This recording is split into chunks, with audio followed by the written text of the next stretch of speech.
Well, hello and welcome back to the iHealth channel and iHealth Radio.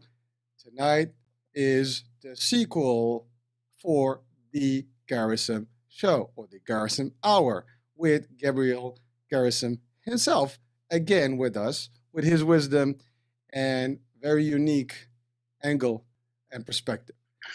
So last couple of shows were very interesting. We talked a little bit about uh, consciousness, and a lot of different things, the power of thinking.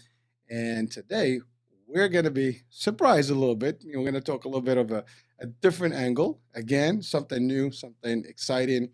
And let's take it from there. And, Gabriel, how are you? Welcome back. Good. Hello, Hurricane. Thank you for our dialogue and the possibility to continue sharing some ideas which may be of assistance to somebody at some point. Today, I would like us to address little known concept called learned helplessness. What do you think learned helplessness may mean? So we learn bad habits. Basically, we Exactly. learn the bad things and we assume that they're good things, and we just get adjusted and accustomed, and we're stuck with them. And until somebody wakes us up, we're not there. Absolutely. I don't know if that was the Abs- decision, but that's what it means to me. yes, Audience, you're yeah. listening. Maybe this is a question that you have to answer. Yes. So learn helplessness. We usually assume that people learn useful things, being helpful, being skilled, going to school to learn some sort of degree with some sort of professional capacities. At the same time, we also may learn helplessness. When we are taught that we are victims, when we are taught that there is no hope, it's the big dream of dictators and individuals who want to abuse other individuals. They cannot do it simply at all times, 24 hours, by directly forcing individuals to relent. So, what they are doing then is that they are trying to inculcate in the individuals the idea that they are inferior.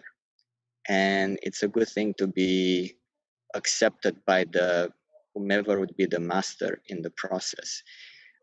This is a learned helplessness paradigm, and we can address a little bit how the positive, the helpful learning may happen so as to counter those who are trying to teach us learned helplessness.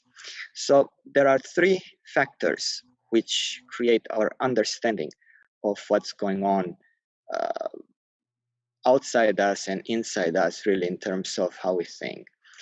The first one is related to facts, right? Facts. What are facts, Hurricane?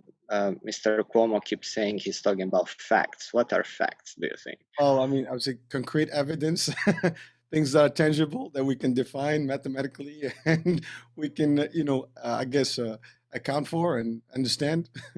Absolutely. And that's exactly what the definition of it is. If facts are based on experiments, and the experiments in the Newtonian physics and also in quantum science, they are essentially addressing the common trends between electronic photons and matters uh, in their interaction. And is there any predictability to that, or is everything chaotic, right? So facts would be objective um, statements and observations. So if I say it rains, that would be a fact, right? So that would be the objective aspect of the observation. The second aspect in our understanding are the interpretations or the interpretation of the facts. So how would you define interpretation, Harki? Well, it would be the personal opinion on how they perceive, how we perceive a certain fact or certain, I guess, context or any type of information. Exactly. So if I say it rains, which makes me happy, then the happy part would be the interpretation, the subjective aspect of the statement, it rains, which makes me happy. Very often we assume we reverse the value. So we assume that an objective or a fact, a neutral situation triggers by default a certain kind of feelings and reactions to it. And that, of course, is not the case. The facts, the substances are neutral until we give them a positive or a negative interpretation. So the very same rain, right, which makes me happy, could make somebody sad at the very same time, same place, right? Yeah, well, it depends. If you have a drought, rain will make people happy. If you have a flood, rain will make you very sad and upset. So it's also, depends on the circumstances and the environment where that rain is happening, or that fact is taking place. Right. So we may think that. And there is apparently at some point some minority who begs to disagree with the majority in terms of whether rain makes one happy or sad, right? The one aspect that you are talking about, which is measurable, is of course the rain, the quantity of it, the timing, the place, the effects on agriculture and such. The other aspect is I don't care if it's drought outside. I have air conditioning in the home, and I just don't want the rain to soil my shoes. You see, so you see how this goes. I know. Well, again, but you're right. It's interpretation, right? So and that's for a lot of things, right? People have, we always say opinions, right, about everything, and sometimes they may be valid, they may not be valid. To them, it's validated, but it may be contradicting to the common, or what we call the normal. And then Right. people will be philosophically stating, well, what's the normal? What's normal? Exactly. Not normal thing. Exactly. Yes. So the reality is, according um, um, to quantic science, is not that the reality influences our perception, but that our perception influences our reality, including at the material level.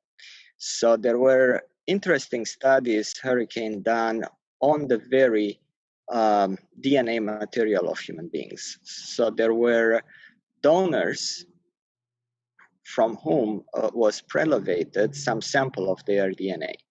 And the donors were in California, and their DNA was shipped to New York.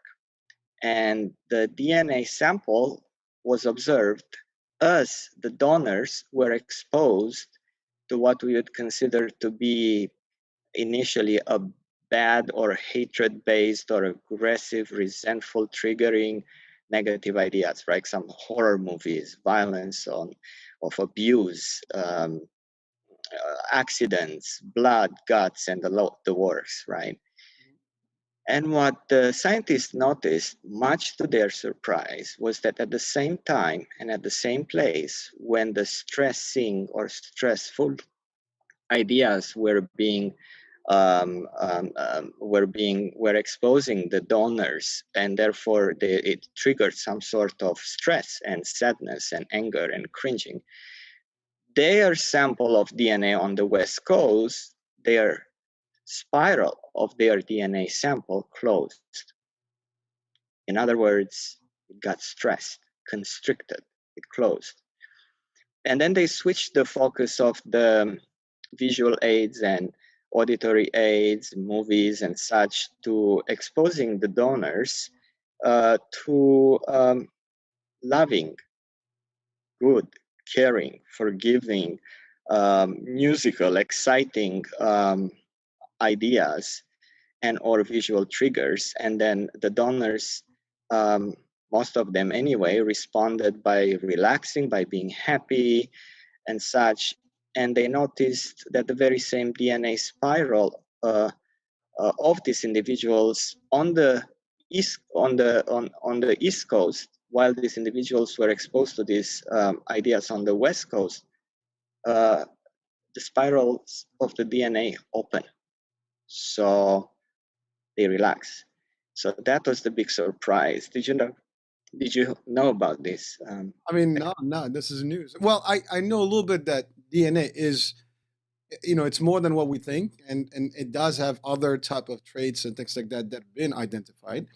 I mean, there's so many discussions about some DNA uh, parts of it that actually controls even the emotion piece and so on and so forth, and how you behave based on a lot of things. So, I mean, I've even heard the religious DNA component. And I'm not making light of it. I mean, I can still believe in that. I mean, when you go beyond the obvious, I mean, there's more to things, and we've talked about that before. But the interesting is that, to your point, I mean, whatever they've been subjected to had an impact to the core. I mean, To the core, like literally, physically to the core and of it, which is our built-in blocks and how we function. So, uh, which incidentally was separated and shipped on the other side of the country. see, that's what I'm not getting. So, was that part of the experiment, or was that in error? No, it was the experiment. Just because the idea was if there is continuity through the electromagnetic field um, between the donor and the sample, um, then what's going to happen if we are true to our paradigm about this continuity through energy of the matter, even when it's separated. So they found this to happen. So when the individual was stressed, thoughts, by the way, these were not stress related triggers based on reality where somebody was being beaten, right? Or tickled or something. These were make believe um, Control. images. Yeah.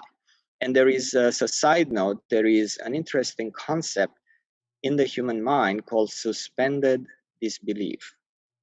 So, suspended disbelief is when I suspend my own disbelief of a reality which I know to be fake so that I can appreciate uh, the idea about that fake reality in one form or another, which is why if it is a soft, touching um, song, something that would be a tearjerker, even if I know the singer doesn't necessarily at that point in time have the heart broken, I'm still going to cry because the song is so tender.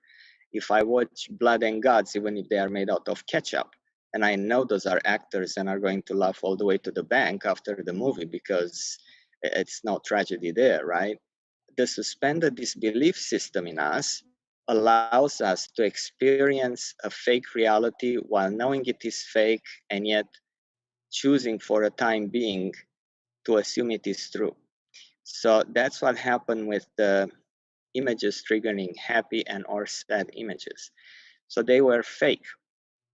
However, because the individuals, the donors, had chosen to believe, to buy into the narrative of those movies, they triggered their DNA, including the one that was detached from them, to react accordingly. And this is very important because what is it when somebody has nourishes um, positive thoughts such as forgiveness and loving and caring, then the DNA is going to relax, is going to become flexible, is going to become more mobile. The circulation in terms of blood and ideas and oxygen and motion is going to be increased, and that really is life, isn't it? Um, Life, and again, it's not based on the facts, on the reality of the situation. It is based on the interpretation of those facts, which trigger then our interests or reactions or responses to it. This is very interesting because it really goes back to our 50, 10, 40% model of influencing our lives. 50% genetics, 10% only outside factors, and 40% perception. Um, what do you think? To be honest with you, I mean, it's amazing how when most of us will not connect the dots and put all these things, we see the obvious, But when you go to like the quantum and you go to like, a different level and energy, and you connect that to the biological stuff and the actual psyche and all that, I mean, it becomes a very interesting topic. And it's like, again, we call genetic code, right? So it determines how we behave. And it is subject to what we talked about the last time, to influences. And then thus you have, interpretation and reaction. And I think that's exactly what this is about. And Exactly. we all experience it, and you and I had talked about the idea of reflecting on things.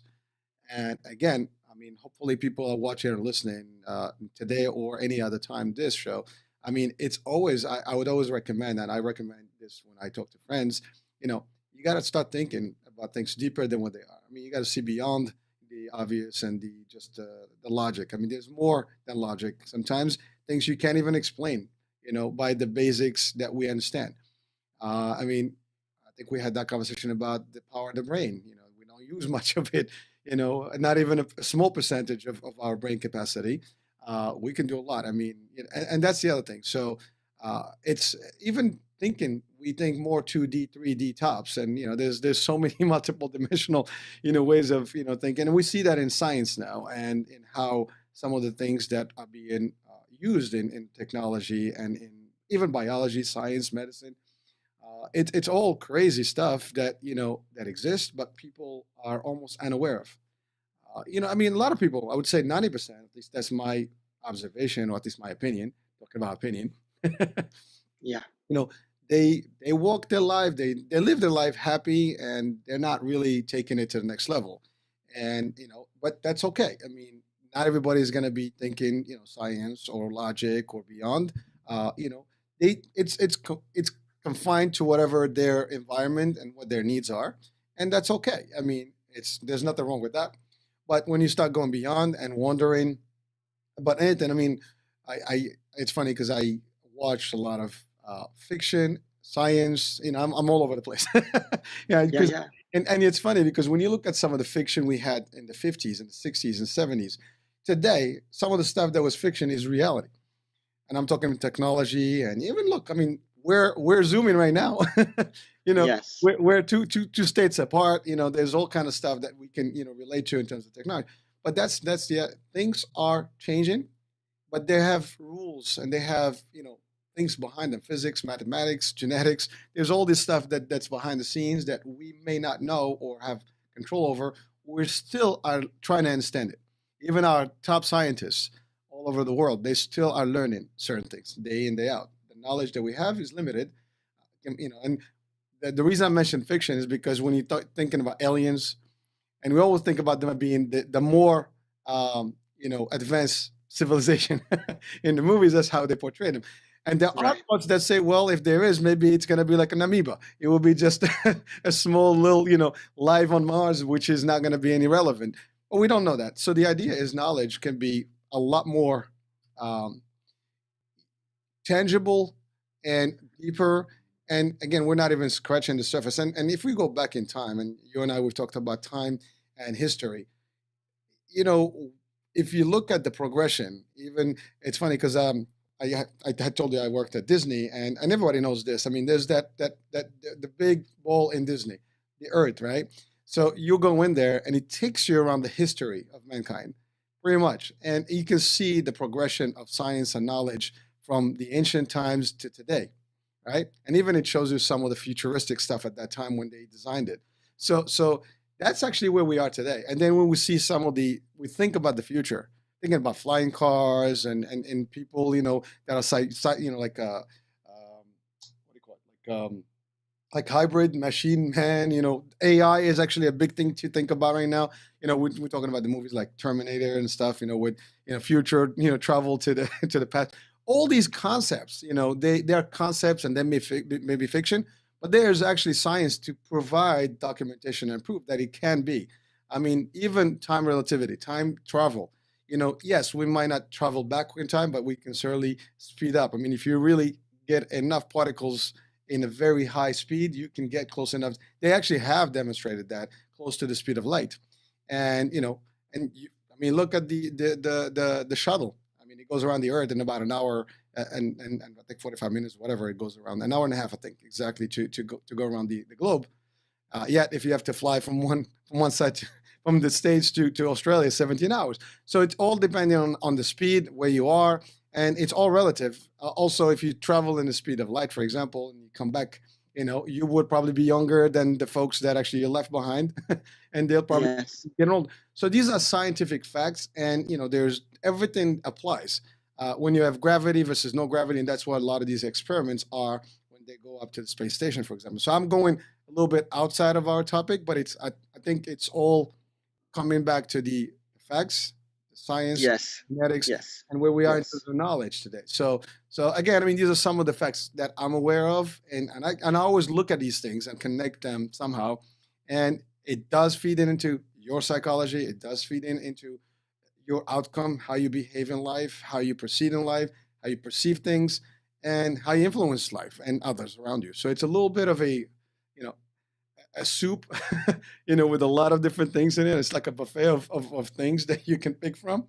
And, it's ingredients of a formula, of a mathematical situation that you can think about.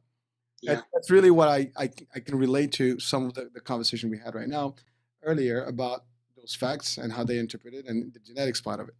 Right. So it's important, absolutely.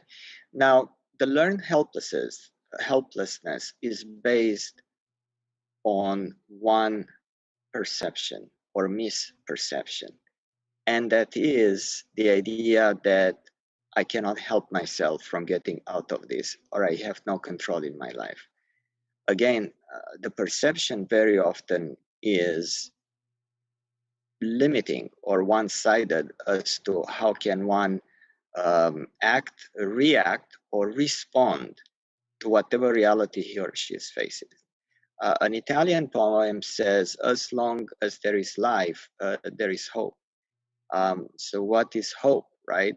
Hope, much like a hopping rabbit, is from the same root, is when I essentially take jumps, not knowing exactly where I'm going to land.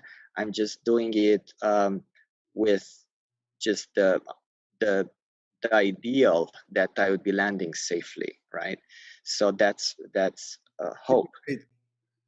Yeah. So now the question is, when I dare to act and go into the unknown, am I doing it out of love or am I doing it out of fear, right? Because what's behind the perception is very important. The why behind the what is extremely important. And and and why do you think that's that, Hurricane? Why do you think the why behind the what is so powerful in terms of the cause effect Well, generated from cause this? and effect, right? You just said it. Cause and effect. It's the driver. It's what's going to motivate the outcome. I mean, it's Right. like everything else. I'm gonna give an example. I can buy gas, right? Uh, so I can have safety and put my snow blower in gear, Yes. get ready for a snowstorm, or I can buy it for bad reasons. People buy drugs for medicinal purposes, or they can buy drugs for bad reasons. I mean, everything can be used two ways, and it's up to the consciousness and what your thoughts behind it, and what the intents are. That's going to drive how you're going to use them. The big debate these days, and it's been a big debate about weapons, right? And some people Yes. are for weapons, some people are not. You know, it's not the weapon. I mean, technically, that hurts is the people behind the weapon. You can Yes, use it as a exactly. enforcer, you can use it as a soldier, and you can use it as a thug. So it doesn't Yes. matter. It's really how you choose to use everything, right? And it's a Yes. you can use media correctly. You can use in bad. You can use a Right. book bad to influence people. You can use religion good or bad. You know, Right. so And it's yeah. crazy.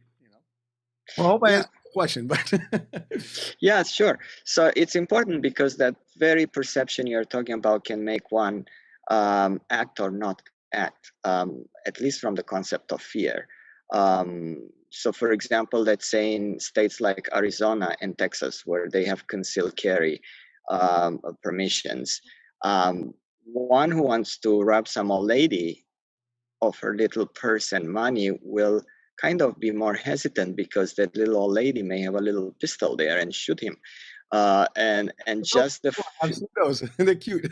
yeah, just the perception because of the concealed carry status of the community that that individual may be in possession of the weapon is a strong enough deterrent for individuals to go and victimize civilians, um, that they would have no such reservation in more restrictive states when it comes to citizens being able to defend themselves. I'm going back to your analogy about the weapon. What is a weapon? A weapon is nothing until I give it meaning, right?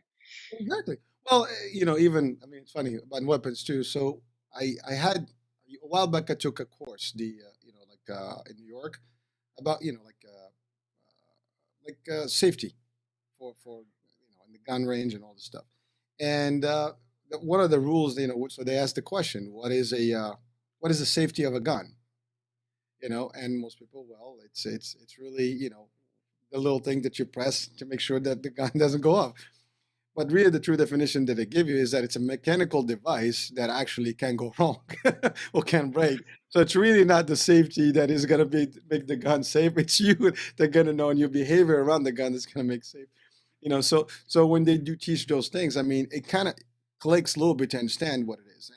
And when you think about it, a lot of people that actually would never use the gun the wrong way. And again, it's people mention why are you choosing the gun as an example, but that's a big topic that's been discussed all over, and it can have bad ramifications. Right. Depends on the intent. But the idea is, when you think about how many people may have permits versus the ones that don't, and how many of those that have permits have acted in the wrong way versus the ones that use illegal weapons or guns or whatever, then you'll see exactly what we're discussing here. It's really the intent. Someone that understands what they have will probably, I mean, yeah, accidents happen, and sometimes stupidity takes place, but you can't always be right about everything. And we're talking the example of the weapons. We can talk about anything. You Right. can take a couple of pills and hurt your body, or you can take one pill as subscribed or prescribed rather, and you'll be good. We can give analogies left and right here. So, but Right. it's the concept. Right. And what happens then? The question is if the facts were actually traumatic, right? We talk about individuals who were into combat. We talk about individuals who are abused, who are being abused. So then what kind of interpretation can one give it? In moving away from the learned helplessness aspect, one can decide to dare to live, can decide to dare to respect himself or herself. It's kind of hard when the mirror in which an individual looks is being sort of like a carnival mirror, right? Coney Island mirror that makes one looks 4 feet 1, even if he or she is 6 feet 2. And if that's all they have looked at themselves in, that kind of distorting mirror, we would call that experiences of the past in an individual growing up. They are going to only believe that they are 4 feet 1 unless they change the mirror, unless they change that perspective. That is very important to understand that the facts in and of themselves are neutral until one gives it meaning. And that's a very well-known concept with batterers that I have conducted groups and individual counseling with. They will try through grooming or seduction, through coercion, or through outright physical threats and actions to manipulate into learned helplessness and submission a lot of victims, and they strike out most of the times. So it's a numbers game for them, and they would say in therapy quite openly that for them it was a numbers game.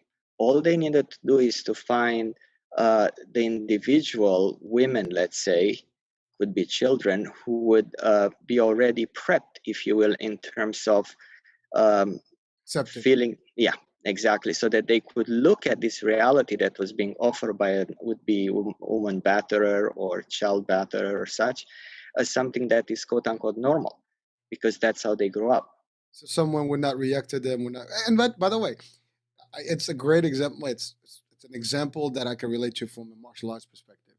I actually give some advice when we train, and I've learned this over the years with some real, martial artists, and I'm talking about some real good, experienced ones, about when you look at people aggressing, or being aggressive in the street or attacking people and things like aggressors. They choose their victims, the prey, and they're not going to attack or go against someone that they think might fight them back. They're going to look at that weak little, person that looks like really this is the one. I'm just going to take this one and do whatever I need, whether it's abusing, whatever it is, stealing, beating, even killing, God forbid. So all those things, and that's really what it is. It's a matter of how they choose their people. But if you are deterring them, you mentioned earlier about the little lady with the little gun in Texas, you're not going to mess with someone like that because you think that she might be, but you might think that she's not, and obviously take a chance, and now that can turn out really bad for you. Yeah, So it's crazy, but you're right. I mean, it's people have these tendencies and they find people that feed into them and they'll really give them what they need. And I've always wondered that, like, even you and I, we had the joke the other day, we're talking about the movies. And, when we talk about, either tragic movies in terms like disaster movies, that kind of thing, or war movies. And we talked about like how you, use that in training in terms of like decision making and fight or flight, that kind of thing. But then when you think about it, we all can be in a position where we have to think about what's the reaction. And then sometimes yeah, I watch somebody and I'm like, why did they not behave? Why would someone allow someone to be just beating on them without even doing something about it? If someone's gonna hurt you, right? You got to defend yourself. It doesn't matter if you trained, you're not. I mean, your reality is that you have to do something. If they're gonna take advantage of you, well, you can't just allow them. And really, that's self defense, right? So yeah, again, I'm always reverting back to the self defense concepts here, but the idea is really people are gonna find someone unless they can find someone that's gonna react to them, and yeah, and either way, it's there's a cause and effect. It just who's gonna win here depends on the party involved in the deal here. So yes, again, I'm not sure if I'm relating exactly to what you yeah, probably. yeah, absolutely.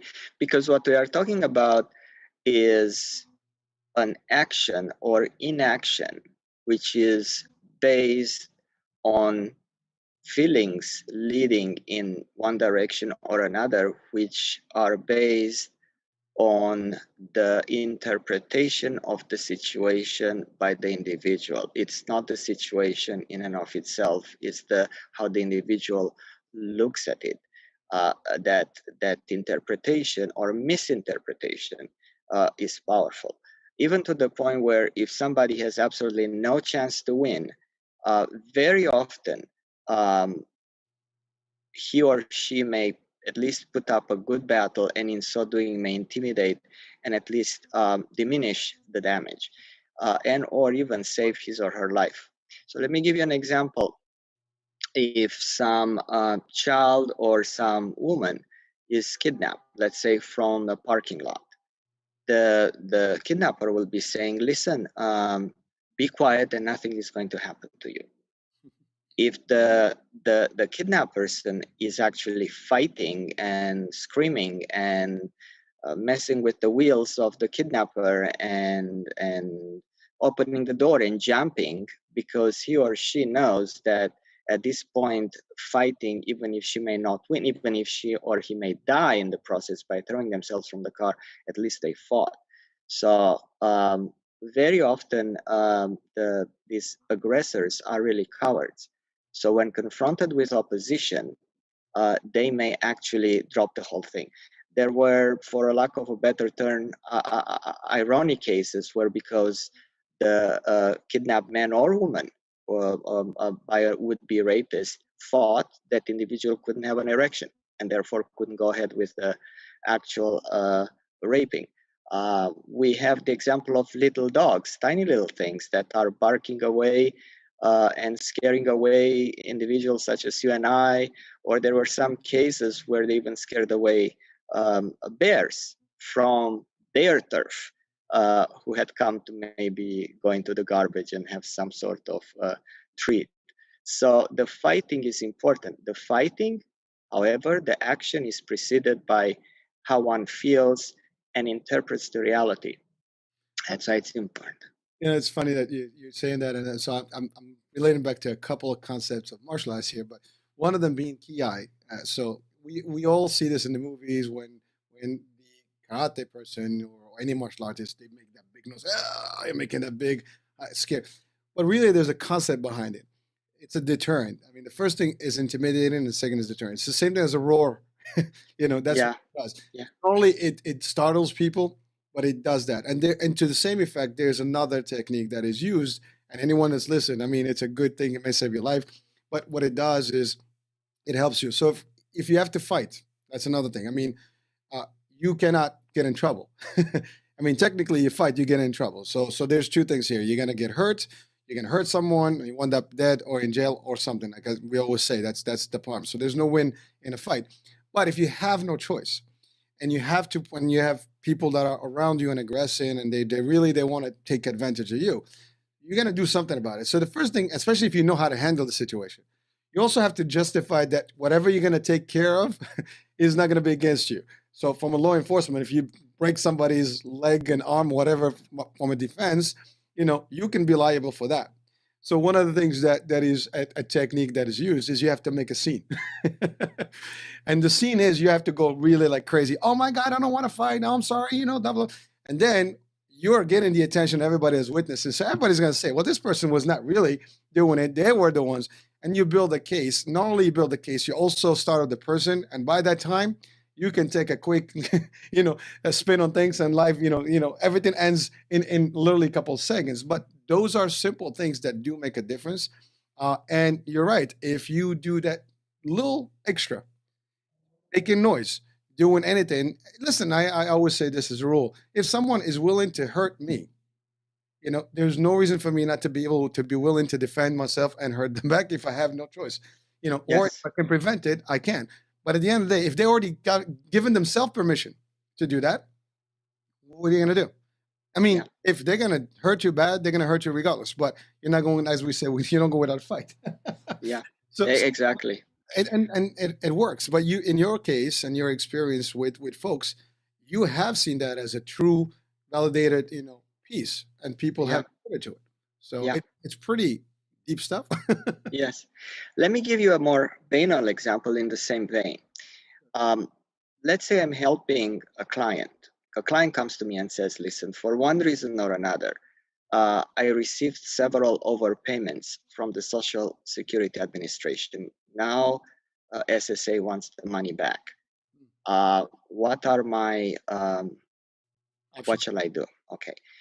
More often than not, people don't even come to us trying to get advocacy. They just go into it, okay, chin down, guilty as charged, let me just pay for the damn thing, and that's it. That's because they have learned helplessness. If somebody dares to fight, even if they may not win, uh, there are at least 4 steps of recourse within the Social Security Administration and outside it, in 2 different courts, one state, one federal. Number one. Number two, very often the Social Security Administration, once the charge was made, they will start to collect and garnish checks and all kinds of things to start to collect money.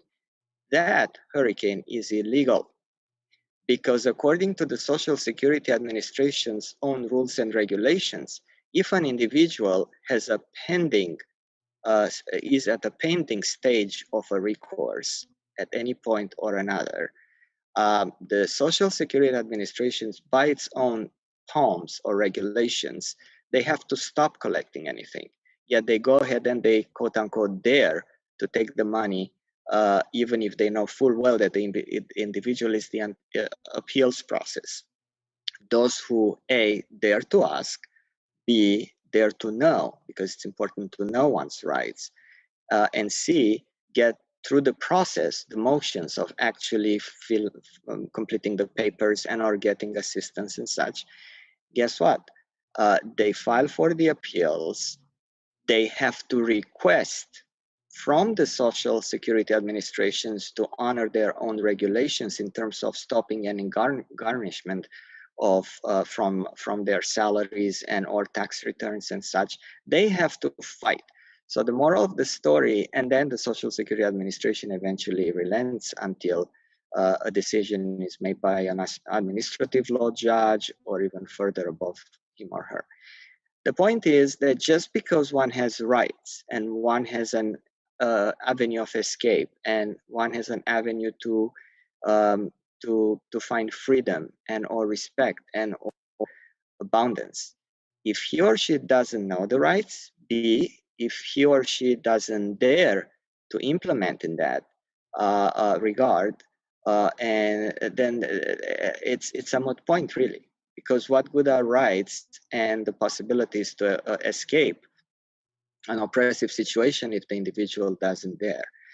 And it's amazing because this learned helplessness system is so pervasive and insidious that it makes people waste the most important commodity in their lives, which is the time in their lives, in stagnating or even regressing. What do you think? Oh, I mean, you're right. And to your point, I mean, people have really taken this posture or position of like, I can't help it. You know, it is what it is. There's nothing I can do. But they don't even take a minute to actually take action or steps or even learn about what it is. You were talking about Social Security. I mean, I one of my core business that I do on a day-to-day basis working with seniors. And in the healthcare field, I mean, there's appeals and so on and so forth. We deal with a lot of folks that are on Social Security, and you're right. There's a lot of protocols and procedures, but some people may not know. And again, or if they know, they're afraid to take action because they're still going to worry about the outcomes. And but what are you going to lose? Yeah, exactly. Nothing to lose. Exactly. I mean, this goes to in all different industries. I mean, if you have a debt, and people are trying the banks and whatever loans, there are ways you can stop from them going crazy after you. And there's so many things, and they are expert in these matters. But you got to seek the system. You got to find the ways to take action, but don't just claim that. Again, we talk about the ostrich effect. Oh, it's I'm good. I don't want to do anything. And that's it. No, you take action. You do your part. You do your part. That's it. You take the steps that are necessary. The outcome may or may come your way or not your way, but it doesn't matter. You just have to do what's necessary to take steps and see what happens. Even it's a 50-50 shot. I'll take that anytime. Absolutely. And here is the important thing based on the interpretation that I have of the, if you will, hurdles in my life. Am I going to fight this out of love, or am I going to fight this out of fear? Because it makes a whole experience, in the former case, of an enjoyable experience, a fulfilling experience, an enthusiastic experience, whereas doing the same thing, mind you, or am I going to do this out of fear, which is going to generate anger and constriction and so forth? So it's important that when I fight, I find reasons to do it out of love. It's extremely important. People say, well, it doesn't matter, the end result matter. Well, there is such a thing as the experience of the journey to the destination. Um, yeah. So, based on fear or anger or love, we have three ways to look at ourselves. The one that is related to low self-esteem is just that, low self-esteem, learned helplessness, also known as the passive mode, which allows for demeaning by others and or by ourselves, right? We have cases of individuals who ingest toxic substances, hurt themselves, uh, bulimia, anorexia, you name it, gamble. They do things that destroys their lives. The individuals who are the aggressors and who are aggressors because they are afraid that they may not have anybody to abuse. So the abusers are actually cowards. The abusers are actually afraid of not having any host on which to be and from which to be parasites. These individuals have high self-esteem. So what is high self-esteem? Also known as aggressive. It's selfish behavior, including demeaning others. Now, the ideal for the individual, when he or she finds reasons or interprets his or her reality out of love as opposed to out of fear and or anger, is what we call just self-esteem. No high, no low. So the question is, why is that? The low self-esteem is the passive. The high self-esteem is the aggressive. The self-esteem based individual is simply assertive. So he or she will be advocating for self and others in an ethical fashion. So for people to do that, um, going away from the religious morality, which is based on fear, and going into the spiritual morality behind it, which is based on love, then the self-esteem individual will have a sort of barometer inside him, hurricane, that will tell him, okay, I have so much power now, I need to check myself and make sure that the other individual is not going to suffer because of my being at the point where I could take advantage, and vice versa. And so it's very important to focus in doing whatever we are doing um, out of love, because that involves that I'm part of a salad bowl as opposed to being in a melting pot. So the salad bowl really says what? What do you think it means, Hurricane? It's a mixture of things, but they're distinct. They are distinct and then they are together at the same time. So therefore it means what? I have my own rights as an individual. That's the respect for self. And the other ones have also, quote unquote, the right to be part in this salad bowl. Not just I, not just the tomatoes. So, though some people may like just tomato salad, that's their thing. The general rule is that all ingredients have a totality of individuality and also commonality with the world. So therefore, and that's actually the whole idea, right? Like the um, experiments that were made showing that um, we cannot just be the creators when in fact we didn't give ourselves a life or happiness or anything. We cannot create anything by ourselves. There has to be our initiative, our hard work in conjunction with outside factors. So therefore we are together. What do you think? Oh, I mean, I agree. I completely agree. I mean, well, to just to add to that, I mean, the concept of we all have to have a balance and know when to stop. That's the other thing. It's there is always a point where you know if you go beyond it, and we've seen that. I mean, we see that in some reaction when people they take it to the next level where they don't have to. Like why? I mean, we talked about law enforcement. We talk about excessive force. We talk about thugs. We talk about all kinds of stuff. But at the end of the day, it doesn't matter what you are, what you do. If you do it correctly and do measure, and you can balance the good, the bad, and you always outweigh the things. And if you can back off sometimes, even when you have the upper hand, you can stop. I mean, we have that concept in martial arts. I mean, if you don't have to brutal, somebody and really go, and break them. If you don't have to, you can just subdue someone and tell them, hey, listen, you got the lesson, stop it, right? Or you can go to the extent and just do damage, and then now you're liable because you did not stop. So, and again, relate to something that is dear to my heart. But at the end of the day, it's really that stuff. It's like discipline, right? You can discipline, or you can abuse. Yeah, yeah. You can discipline or you can abuse. This is very powerful. Exactly. So you can discipline and it doesn't have to go crazy, which a lot of the older generation had experience in terms of discipline.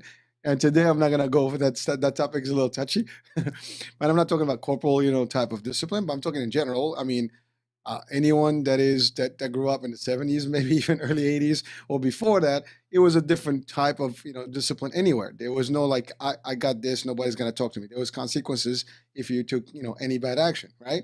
At home, at school, in the street, doesn't matter where you. Today people get away with things, right?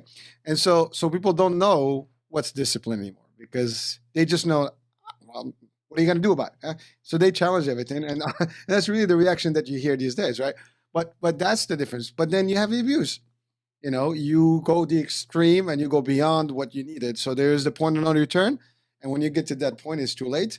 And at that point, and that's really what happens when people wind up in jail and wind up dead or in a bad situation, because from a discussion, it escalates. The next thing, it becomes physical. The next thing, people go to the extent, and the balance is lost, and you have all these other powers that take place, and that's it. So, to your question and to the point you're making, I think you have to be, understanding that it's not about you; it's also about everybody else, and why you take advantage for you and make sure that you're righteous and you get your peace from whatever the situation is. Make sure that you don't go beyond that. It's just like justice, right?